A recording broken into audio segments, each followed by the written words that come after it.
Guitar Co-op Podcasts. Great Composers.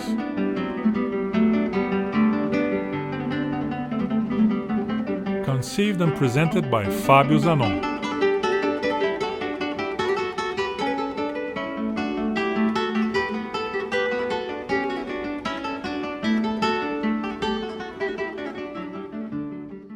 The famous classical music magazine published once a review of a CD of songs in which the singer was praised for his self-elimination. This assumes that high-quality music is independent of the emotions it evokes in performers. In this way, the performer would be a necessary evil, interfering with the transparency of communication between the work and the listener. There is a paradox in this comment. The idea that great, in quotes, music is something ossified which should not be defiled by its own sound is pure idealism. And idealism is romanticism in its most extreme form. However, the work in question was by the most personal, subjective, and least self-eliminating composer of all, Robert Schumann.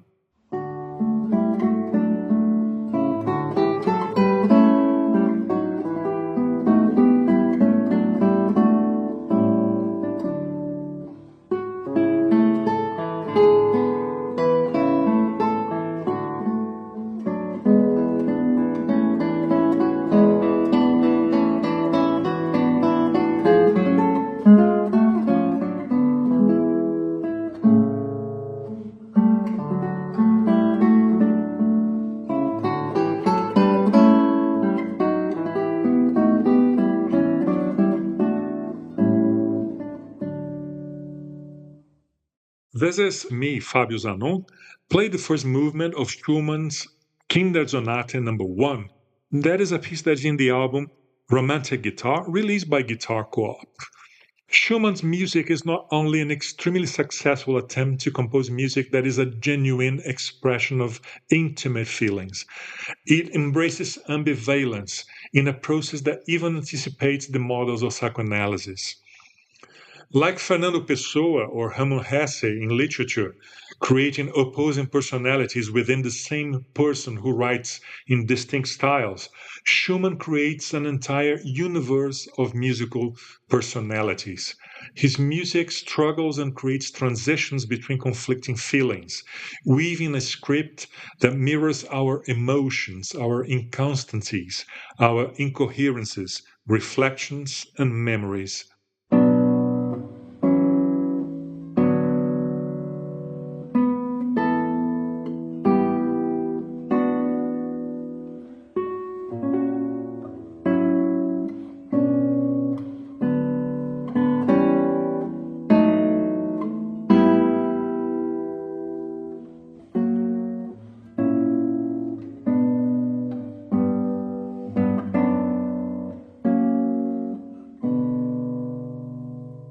This is the second movement of Schumann's first children's sonata, which is in the album Romantic Guitar, a GuitarCoop release. Schumann fully affirms Romanticism as a movement that reacts to social order, as it was established by the Industrial Revolution. He believes in love as the driving force, in creativity as the greatest good, in social relations based on merit, not on property. He has a nostalgia for the countryside, for the medieval, for relationships that are the fruit of genuine feelings, bravery, courage. He paints exotic scenarios and intense emotional situations. He blurs the boundary between music and poetry. He sees virtuosity as a path to overcoming human limitations. He views childhood as the fertile ground of dreams, of the capacity to have fun without preconceived ideas. He composes music as a poet writes aphorisms, fragments whose meaning is partially hidden, cryptic, with the potential for subjective interpretation.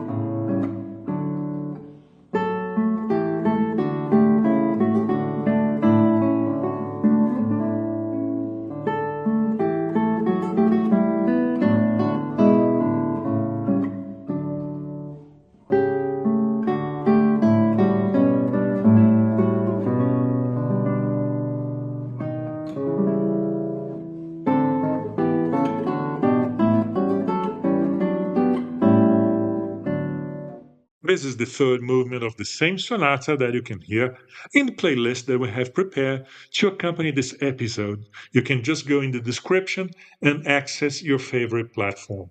Schumann was born in Zwickau, in Saxony, on June the 13th, 1810.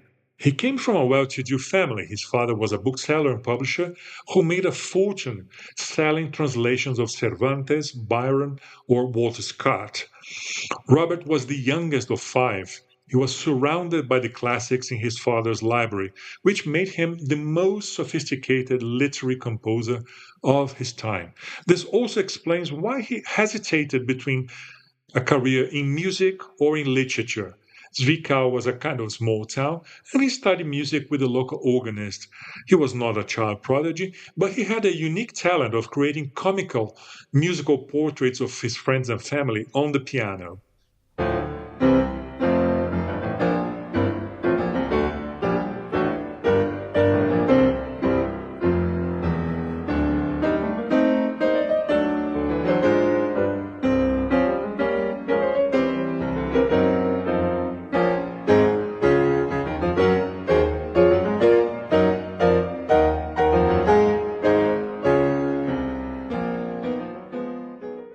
This is Claudio Arrau playing the Novelette number 1 by Schumann. His father died when he was 16. His mother and his guardian then sent him to law school in Leipzig. Remember, the place where Telemann and Bach had worked 100 years before. At first, he bought into the idea, but it seems that the reports he sent to his family did not correspond to reality. He just launched himself into studying the piano and immersed himself in the literature by Byron and Jean-Paul Richter, a now forgotten German writer who exerted a great influence over Schumann. Jean-Paul's novels play with a profusion of bizarre ideas and labyrinthine plots, often idealistic or satirical, and mixed with literary theory. He was also a defender of freedom of press, educational reforms, and women's rights. All of this appears in Schumann. And at the same time in Leipzig, he met the severe and a bit sadic piano teacher Friedrich Wieck, who recognized his talent and who would change his life. Wieck's star student was his own daughter, the 9-year-old Clara, who was a child prodigy who was already a renowned pianist.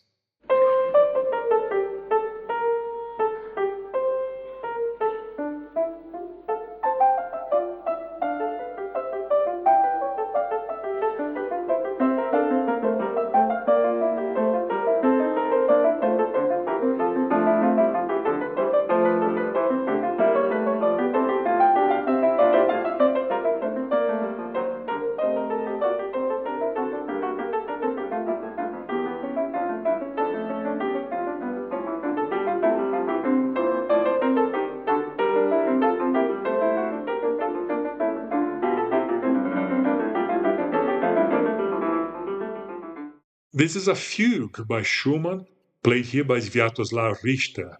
Schumann was lucky that his family could support him because he convinced his mother that it would be better for him to transfer to the University of Heidelberg. He didn't improve much his law studies, but along the way, he visited Jean Paul, Heine, who was a great poet.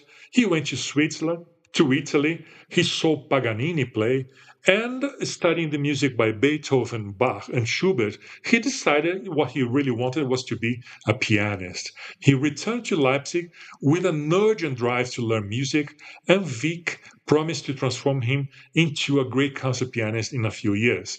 He studied a bit of composition with Heinrich Dorn, but he was mainly self-taught in that area. He studied piano for more than 12 hours a day.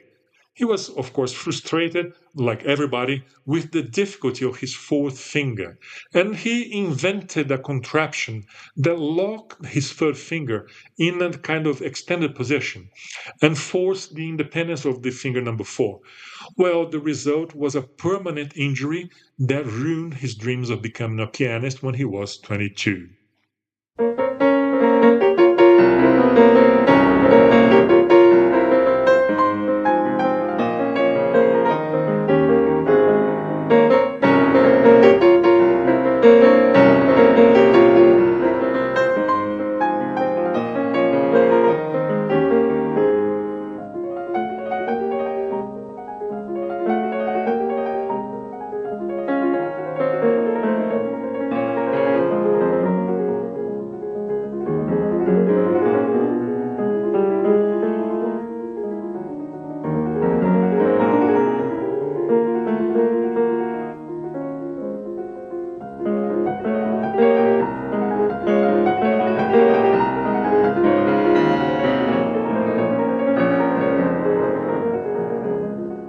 This is the second of the fantasy pieces, Opus 12 by Schumann, here played by Guiomar Novaes.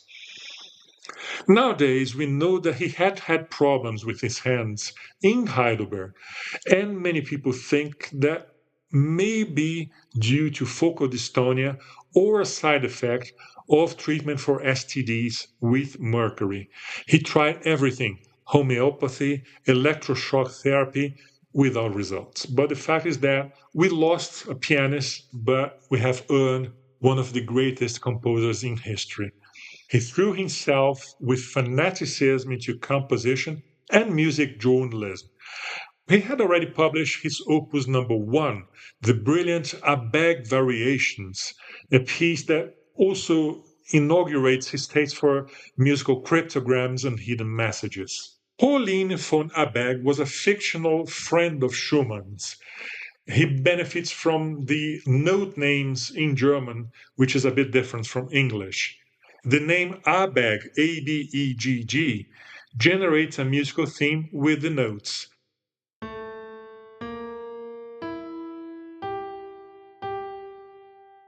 The result is this.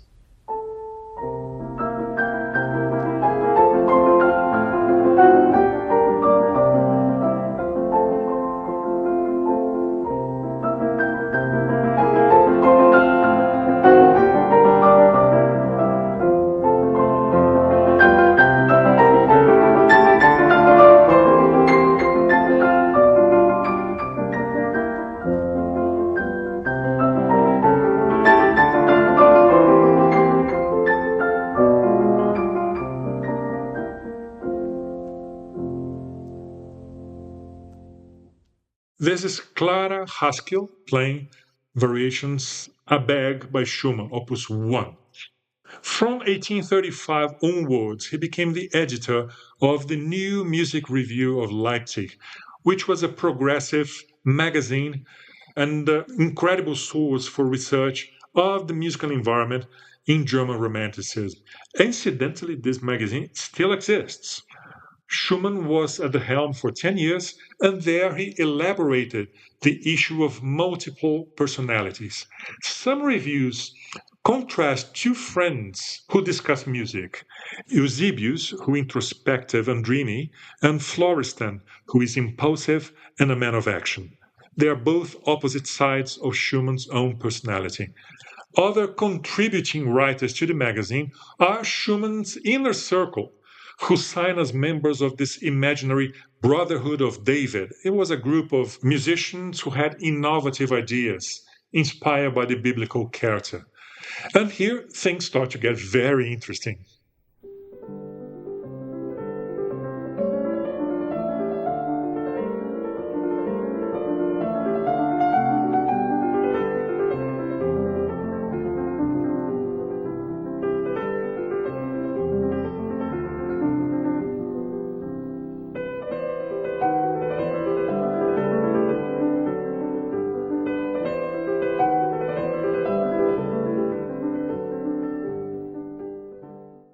This is Schumann's Arabesque, played by Maurizio Pollini.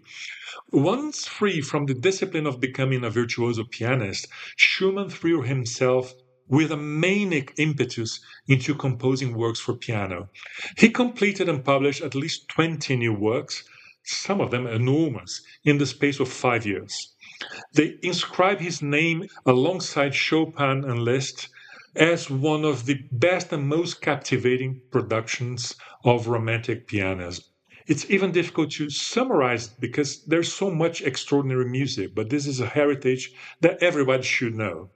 In 1834, he finished the Toccata Opus 7, which is a kind of epitaph to the virtuoso Schumann who never happened.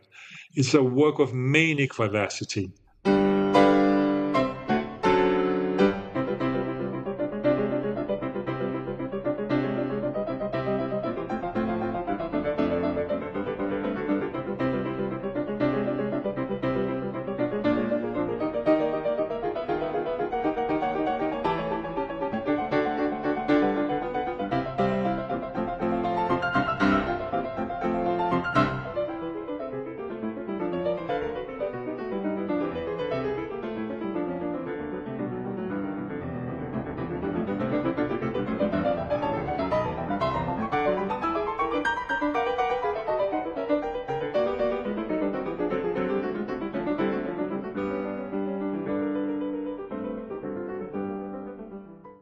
This is Toccata by Schumann, played by Ivo Pogorelic, a work that sits alongside other works that were inspired by Paganini's virtuosity.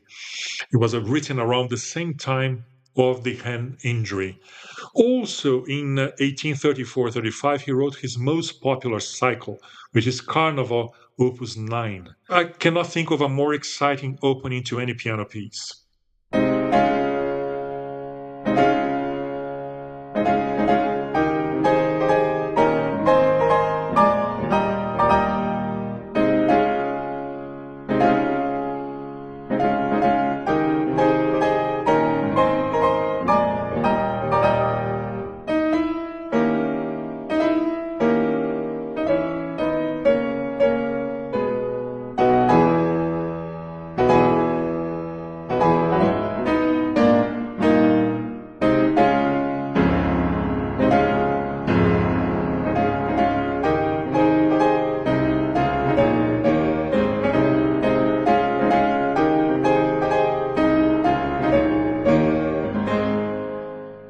This is Nelson Freire playing Carnival by Schumann. It is a cycle of more than 30 minutes in which he describes a masked ball, life as a masked ball. He accepts that each social situation demands that we put on a suitable disguise that blurs what will be our true self. Here he parades in succession Pierrot, Harlequin, Pantalone, and Columbine from the Commedia dell'arte, people with whom he was associated, friends like Chopin and Paganini, and of course, Eusebius.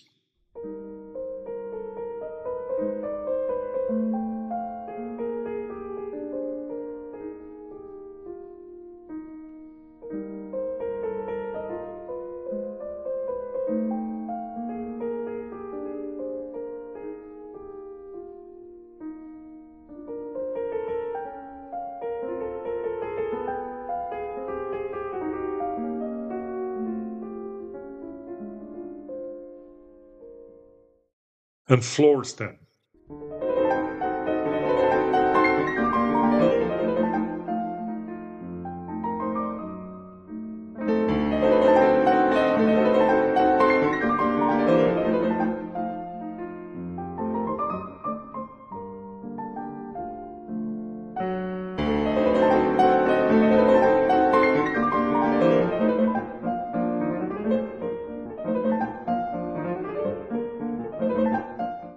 An immediate inspiration for Schumann was his engagement to a student of Wieck's, Ernestine von Fricken. She came from a town named Asch, which is now in the Czech Republic. Schumann uses the letters A, S, C, H to create a musical motif, which is the notes A, E flat, C, and B natural. Or he can combine A with S, which becomes A flat, and then you have A flat, C, B. These are the musical motives that unify the pieces of this masked ball.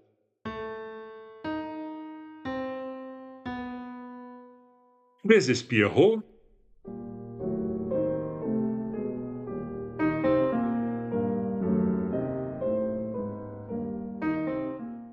And Harlequin.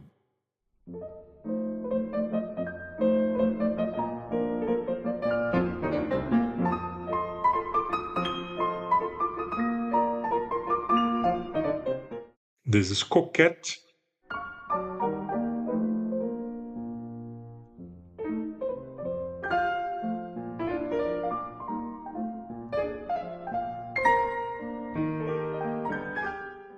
And here, everything is mixed in a very fast movement, in papillon.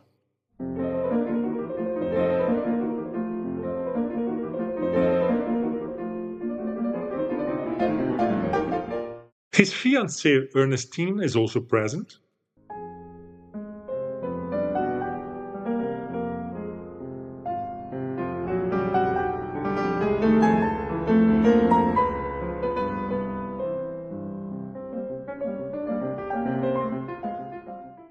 And the professor's daughter, Clara, in Chiarina.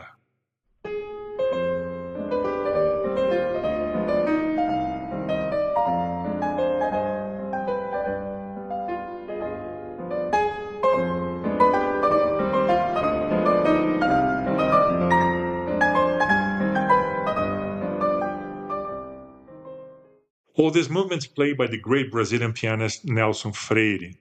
Here we must pause to talk about Schumann's complicated love life.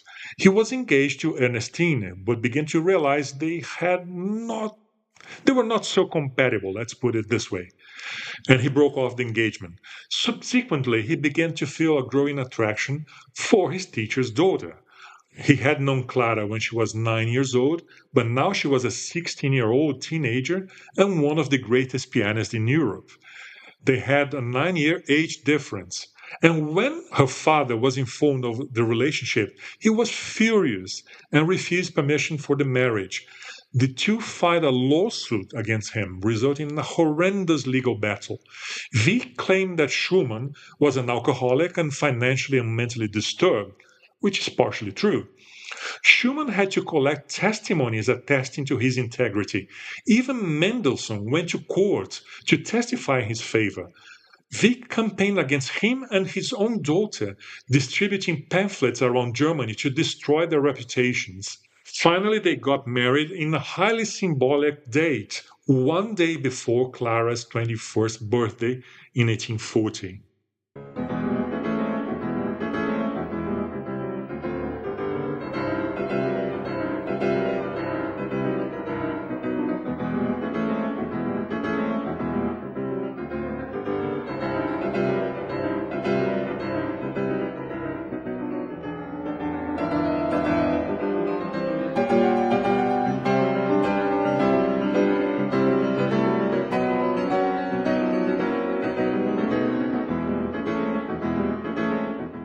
Maurizio Pollini playing Schumann's symphonic studies. Schumann gave to Clara a diary as a wedding gift where they would record their musical memories. And they did that for the rest of their lives. But returning to music, in 35 and 36, he wrote the spectacular symphonic studies on a theme by Ernestine Fathers, actually. It's a work that combines the form of variations with the concert study. He also composed three piano sonatas, which are quite original. The third, incidentally, uses a theme by Clara in the third movement and is also called Concerto Without an Orchestra due to its very inflated writing.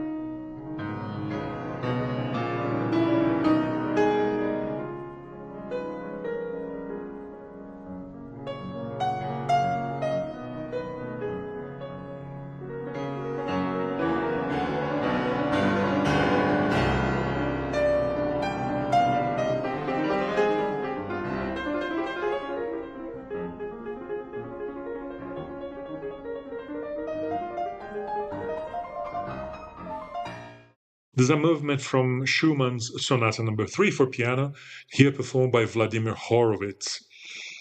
It doesn't stop there. Still in the second half of the 1830s, he completed the Dances of the Brotherhood of David, David's Bündlertänze. It's a fantastic suite of 18 dances in which the opposites of his personality continue in a tug of war, bringing forth increasingly subtle and mysterious Schumann. He makes the piano sound to be as important an element as form, harmony, or rhythm. And here he makes his most subversive rhythmic shifts. This piece number 17 is titled As If It Were Distant. The extreme use of the pedal simply makes the emotional content of this piece to live in ethereal space.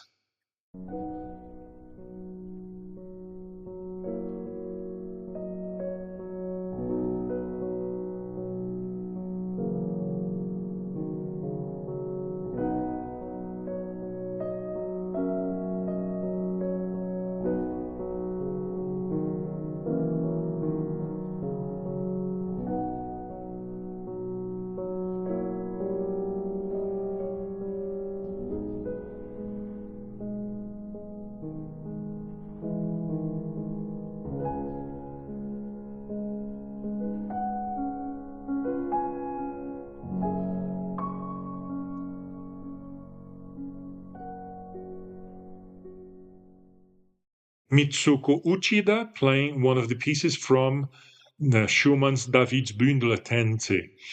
Is that enough? Well, in the years preceding the marriage, he wrote at least another 10 substantial works. We need to know that because it's brilliant. One that has been frequently transcribed for the guitar is Scenes from Childhood. Among the greatest composers, Schumann, alongside Bartók and Villa-Lobos, is the one that gave most attention to children's universe. This is a series that looks at the world through the eyes of a child, with all the excitement, enthusiasm, fears, and insecurity that children can have.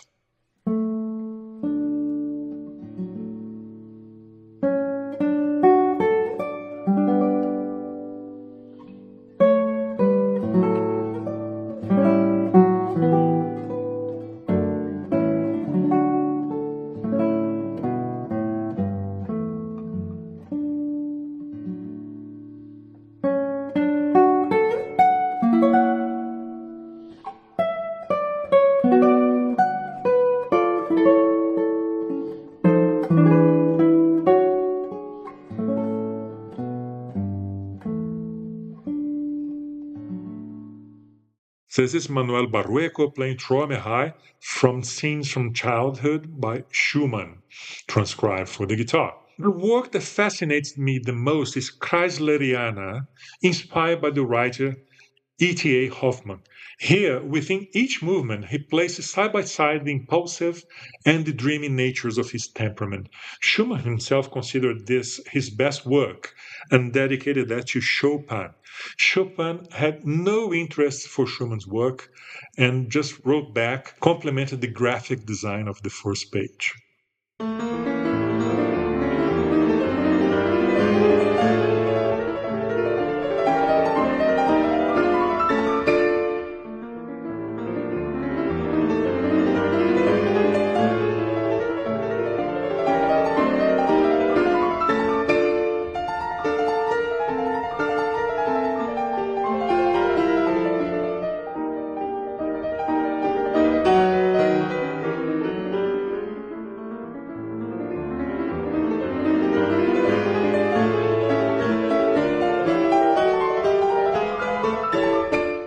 This is Yevgeny Kissin playing a movement from Schumann's Kreisleriana, which you can also hear in the playlist that accompanies this episode. Go there and listen to all this great music.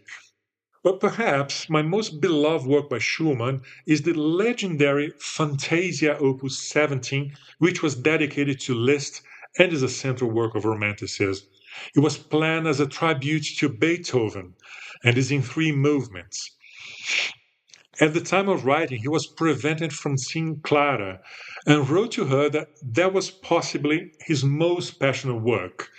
Here he quotes a song by Beethoven whose lyrics say, "Accept the songs, beloved, which I have sung only for you."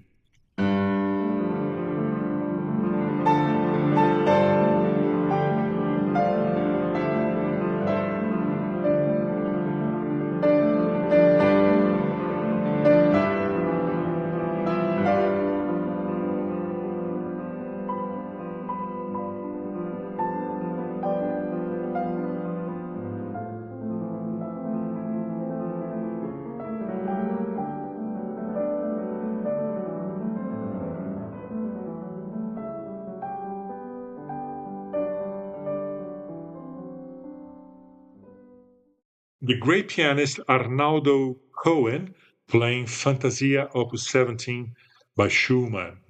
Schumann took advantage of this difficult period to try his luck in Vienna. He lived there for a few months but didn't find any work.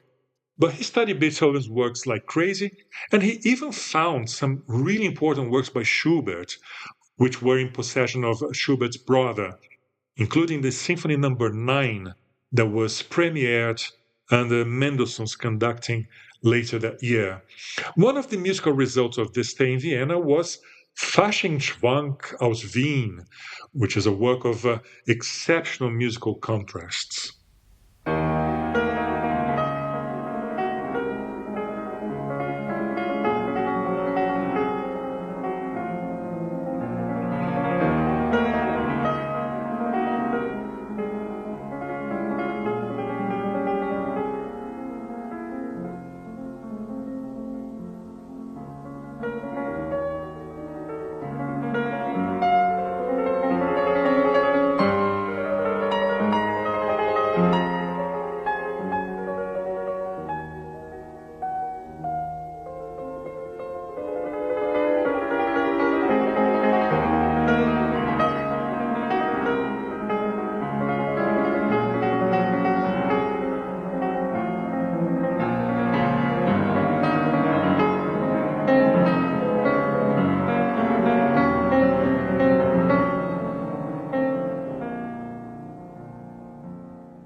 Arturo Benedetti Michelangeli playing a movement from Schumann's Carnival Prank in Vienna.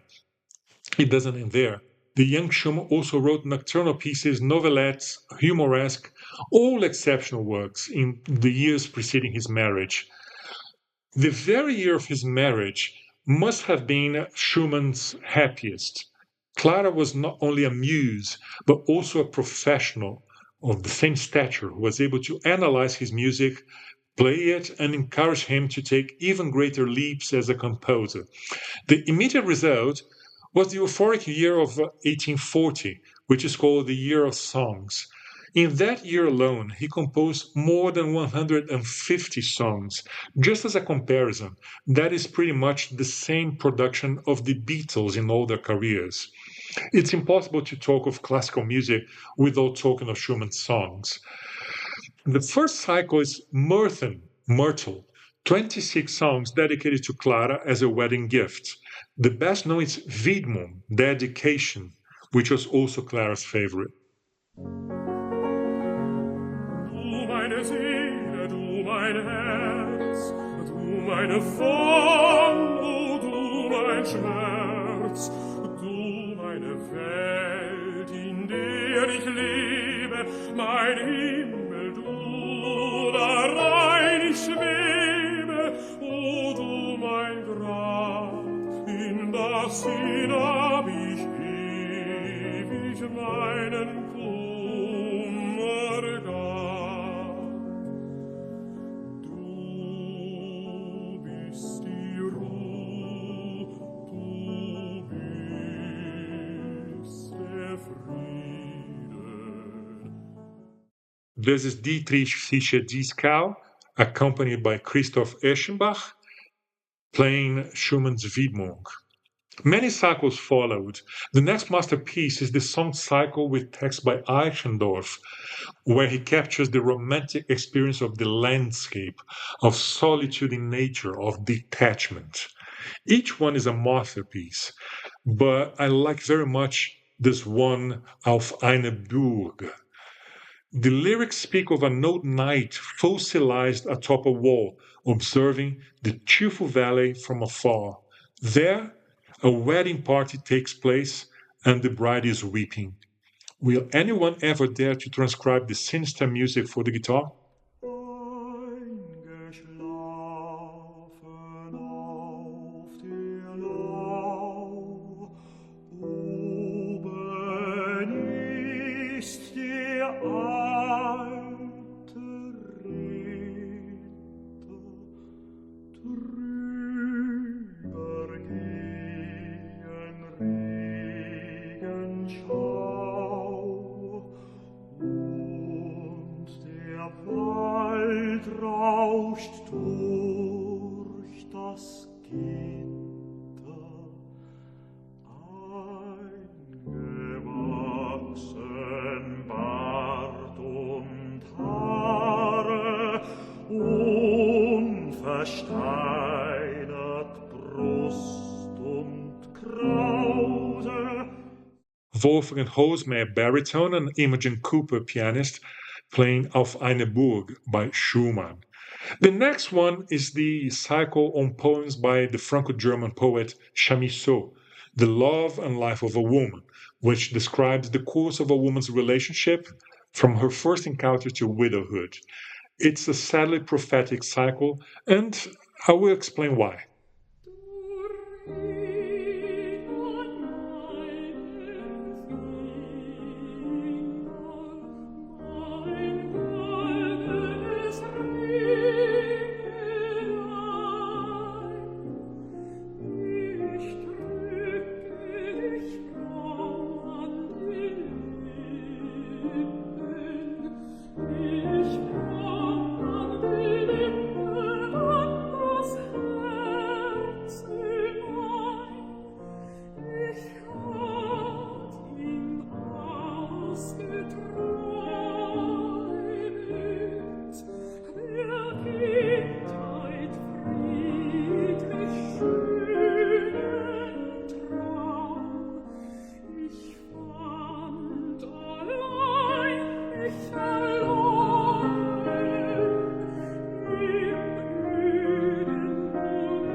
This is You, This Ring in My Finger, sung by the great American soprano Jessie Norman, accompanied by Evan Gage.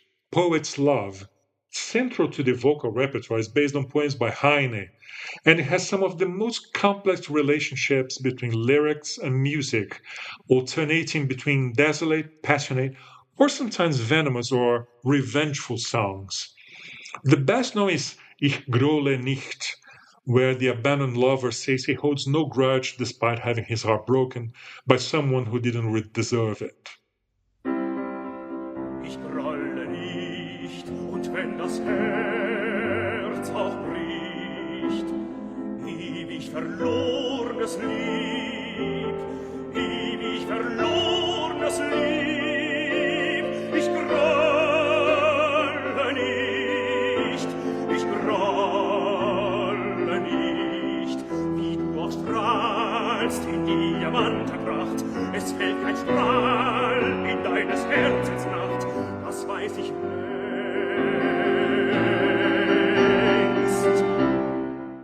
This is Fritz Wunderlich singing I Bear No Grudge, accompanied by the pianist Hubert Giesen. A year after his marriage, Robert and Clara had the first of 7 children. Robert had an insane volume of work and continued conquering new artistic boundaries. Now he was more recognized and he had some room for writing symphonic music. This year of 41 marked his first symphonic works, the Overture Scherzo and Finale, and 2 great symphonies.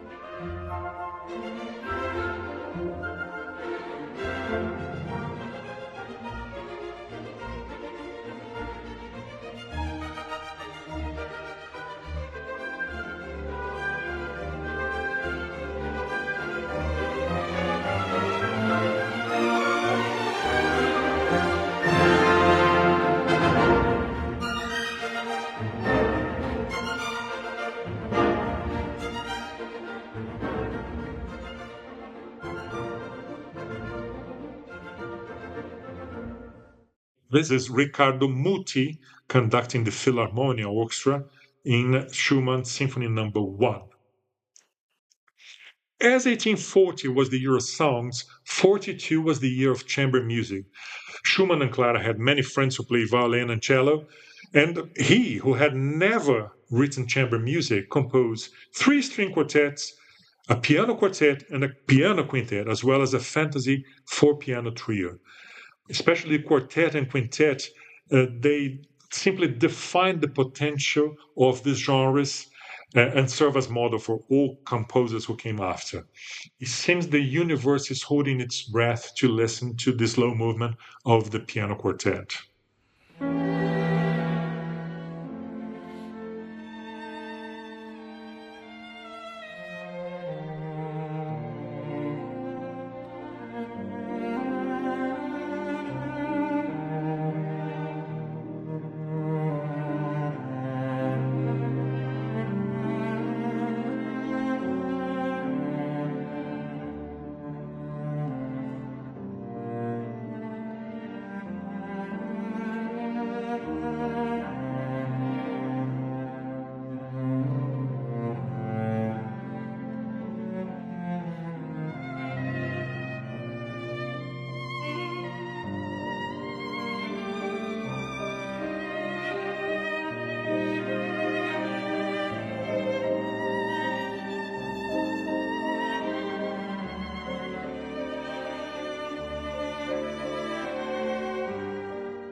Schumann's Piano Quartet, played here by the cellist Alexander Chorchian, pianist Yevgeny Sudbin, and a stellar cast.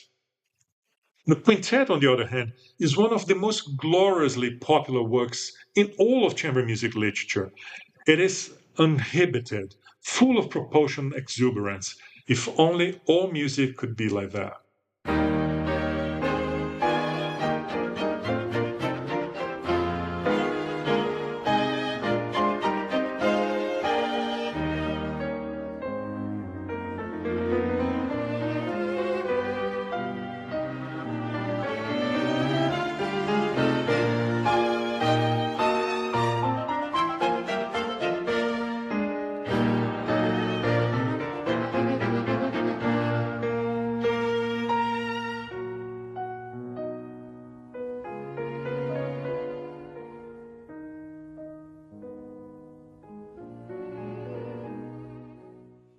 Arthur Rubinstein with the Guarneri Quartet playing Schumann's Piano Quintet. How was his personal life? It was complicated. At this point, it is clear that he probably suffered from bipolar disorder. Eusebius and Florestan were in a dispute. For example, he wrote to Clara that he had been to a party with musicians' friends, and he had a great time there. Then we read the letter written by Liszt about the same occasion saying, "Oh, I like Schumann very much." But in that gathering, he was simply facing the wall in a chair all the time and didn't utter a word. Possibly both things were true in his fragmented mind. But in 1843, he had something more serious. He had a very severe mental breakdown, which physically overwhelmed him. It wasn't the first. It seems it was congenital because his father and sister suffered from the same illness.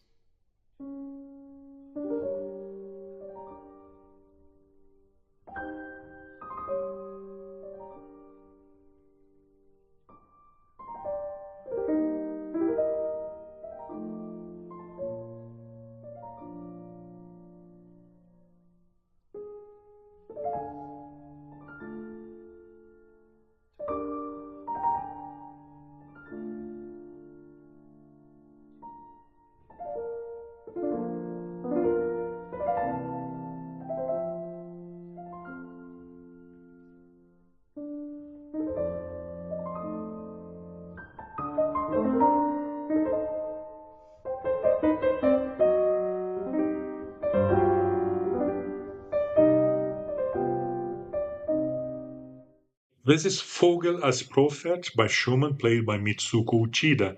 Listen to all this music in our playlist, don't forget that. An extraordinary woman like Clara had to deal with worldly problems. She was pregnant almost every year. In total, they had 8 children. She was internationally renowned as a pianist, and in that capacity, she provided the household income. Not only that, between babies, she tried to organize international tours, and she wanted Schumann to come with her. He was a bit ambivalent about that. There was a huge discrepancy between Clara's reputation and his. At the same time, she promoted his music and encouraged him to conduct his own works to gain more prominence. In 1843, he finished a remarkable choral work, the oratorio Das Paradis und die Peri, which is based on the Oriental tale. He conducted the premiere and finally he gained the recognition as a master composer, being invited by Mendelssohn himself to teach composition at the Leipzig Conservatory. Even his father-in-law proposed a reconciliation, which they took with some distance.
This is John Eliot Gardiner conducting a fragment from Das Paradis und die Peri by Robert Schumann. In the following year, Clara had a long tour in Russia, and Robert appeared in a somewhat humiliating position as a kind of accompanist. Exhausted from the trip, he returned to Leipzig again with a deep depression, which was now aggravated by phobias, insomnia, weakness, tremors, and auditory hallucinations. He sold his share of the magazine and the family moved to Dresden, where he believed he would have more opportunities for his symphonic works. Clara proposed to study counterpoint with him as a way to try to regain his mental health. It worked. He completed several choral works, more chamber music and piano works, and one of the great works of this period is the Piano Concerto, which is to today one of his most beloved works.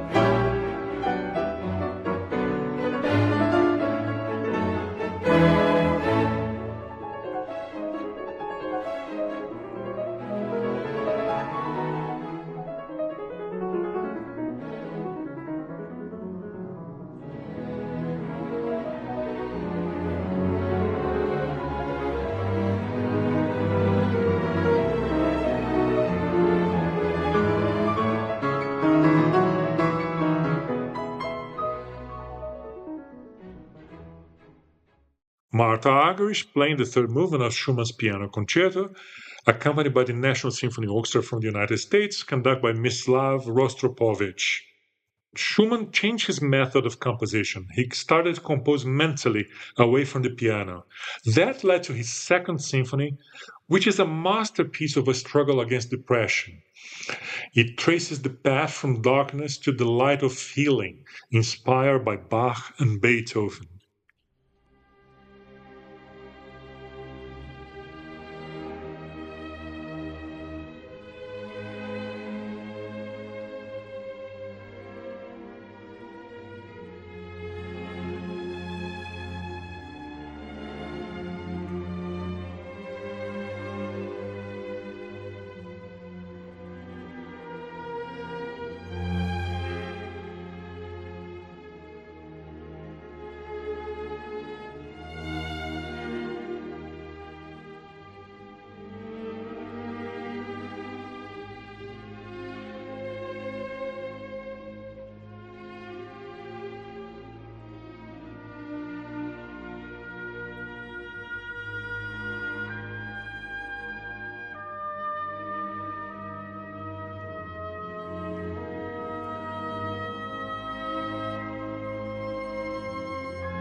This is, to me, one of the defining works of German Romanticism. This is the third movement of Schumann's Second Symphony, conducted by Leonard Bernstein ahead of the Vienna Philharmonic.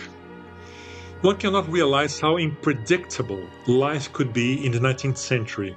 In 1847, Robert and Clara lost their first son, and also Mendelssohn died that year, which was a great blow for them. But in the following 2 years, they had 2 more boys.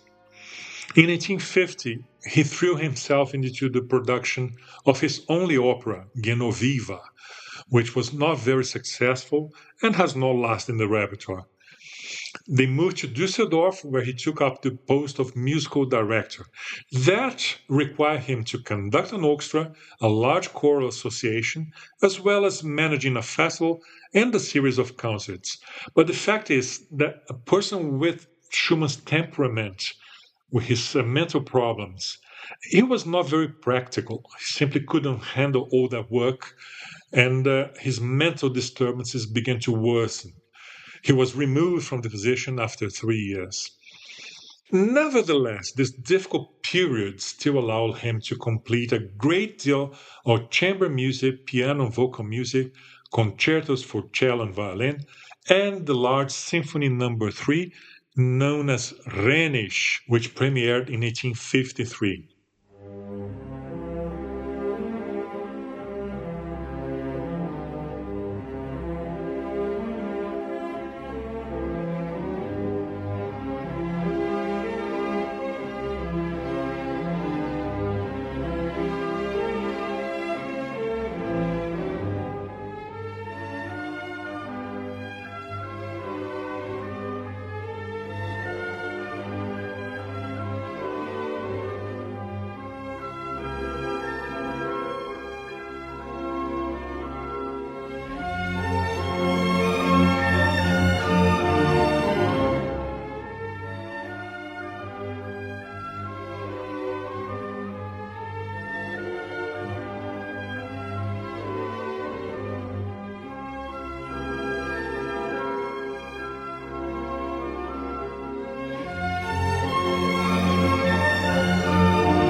This is Wolfgang Sawallisch conducting the beautiful second movement of the Rhinish Symphony No. 3 by Robert Schumann with the Dresden Staatskapelle. The prestige of this position brought many young people into his orbit. The most notable of them was the young composer from Hamburg, Johannes Brahms. Brahms venerated Schumann and received support from the older composer. He became a great family friend and a great support in the years ahead that would prove to be very difficult.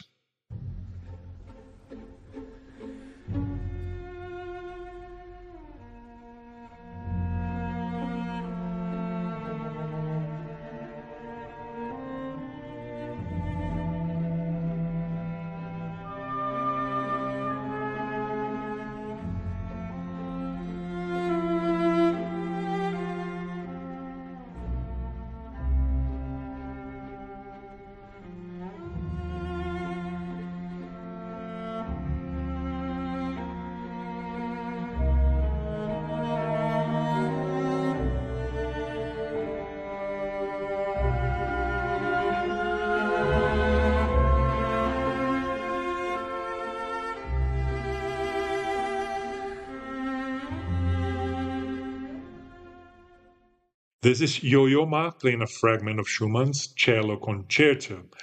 In early 1854, his mental health disintegrated. He constantly heard the note A. He was terrified of heights and metal objects, including his keys.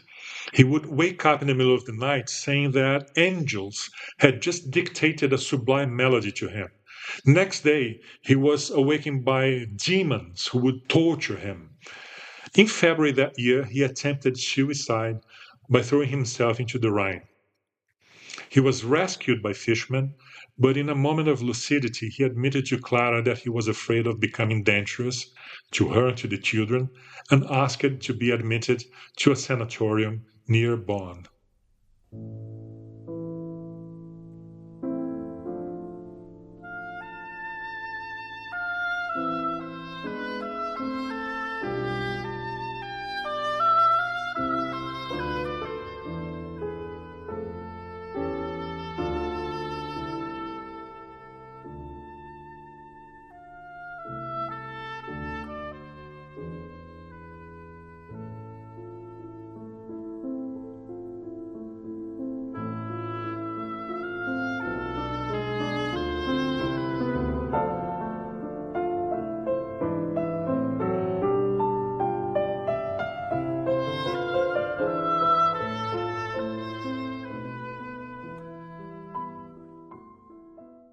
Heinz Holliger and Alfred Brendel playing a Romance for Oboe by Schumann.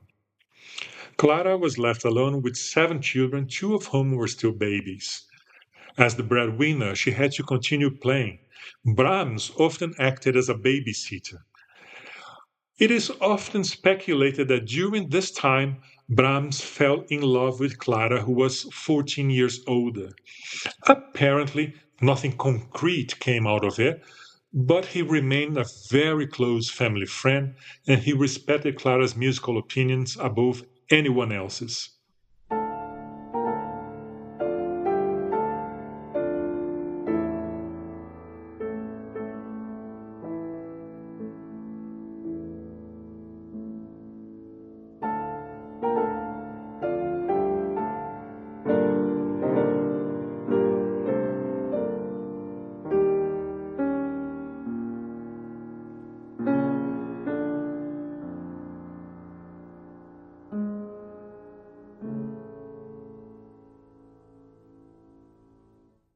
This is Brahms' Ballad number 1, opus 10, played by Arturo Benedetti Michelangeli.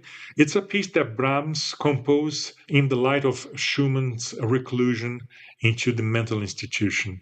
Schumann was institutionalized in an asylum for 3 years, and the doctor forbade him to see his family because he feared it would reduce his chances of recovery. He simply withered away. He composed a little during the few lucid intervals. Brahms visited him, but Clara only saw him again once, when he was a human wreck 2 days before He died of pneumonia in 1856 at the age of 46.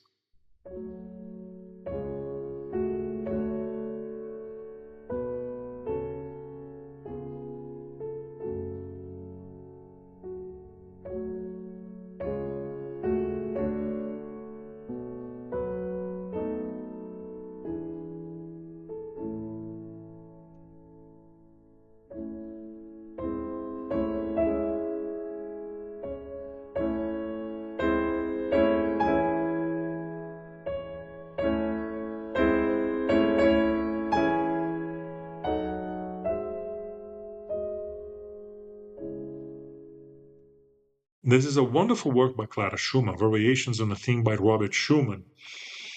It was a really remarkable family. Schumann was progressive.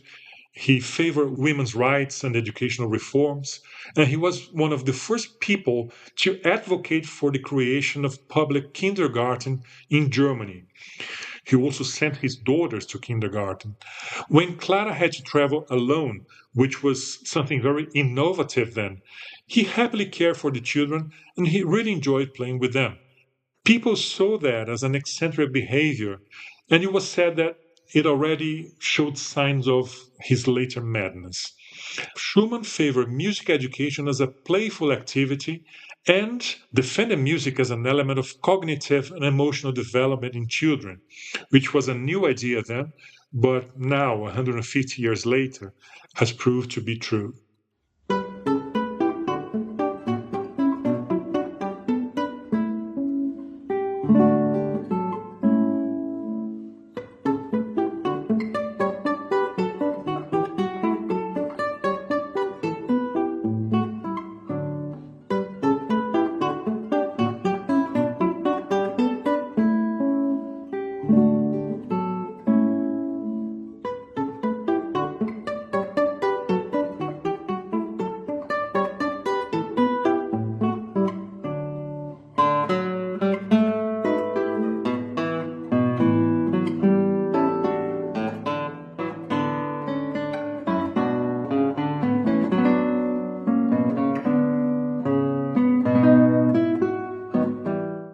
This is me, Fabio Zanon, playing the fourth movement of Schumann's Children's Sonata Number 1.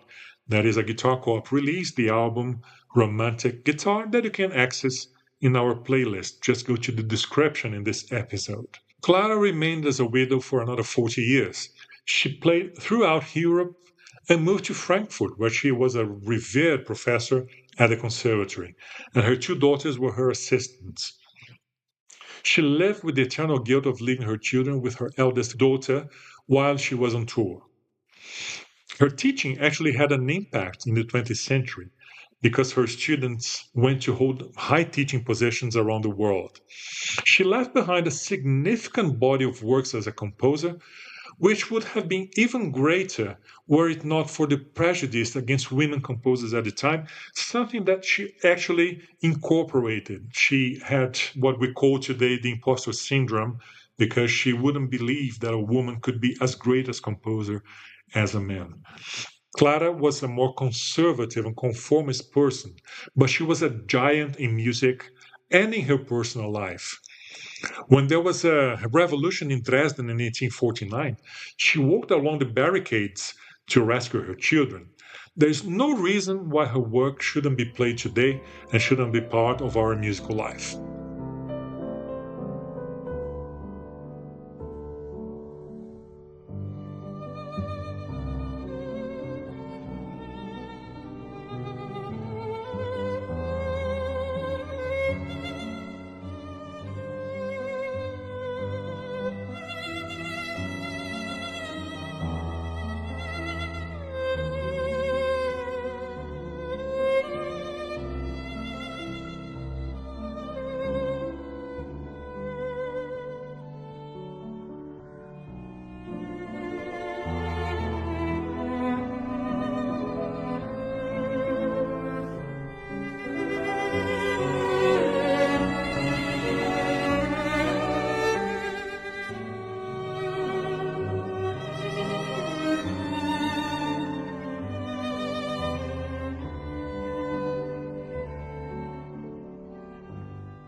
This is the wonderful third movement from Clara Schumann's piano trio, here played by Pablo Ferrandes cello and Sophie Mutter in the violin and Lambert Orkes on the piano.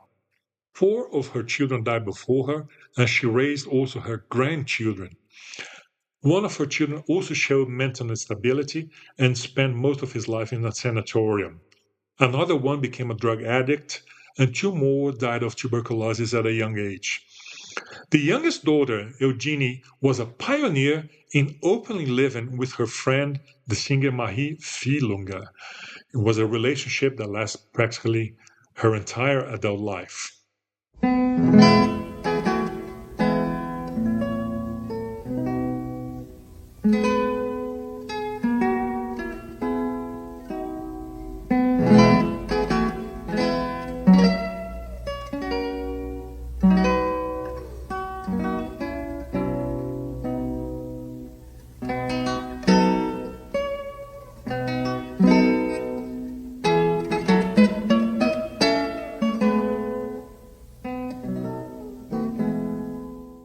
Andrés Segovia playing a Romanza by Schumann transcribed for the guitar.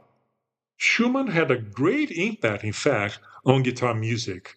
Many of the miniatures composed by Tárrega, Llobet, Pujol, Manchón, Barrios, and the early compositions written for Segovia took Schumann's series as models. Perhaps he's the most important composer who would have felt comfortable writing for the guitar if that had been a common practice during his time.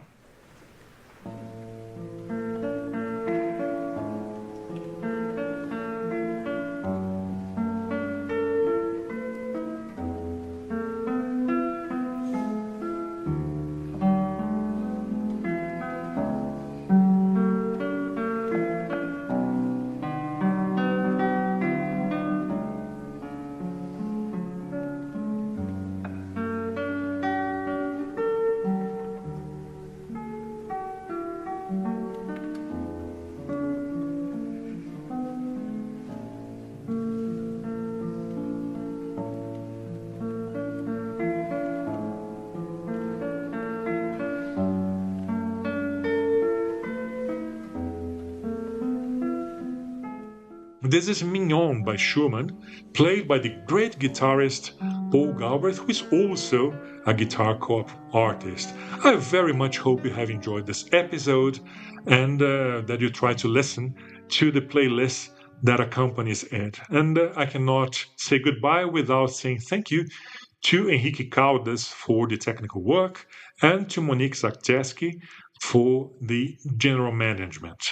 See you next episode. Bye-bye. GuitarCoop Podcasts. Great composers.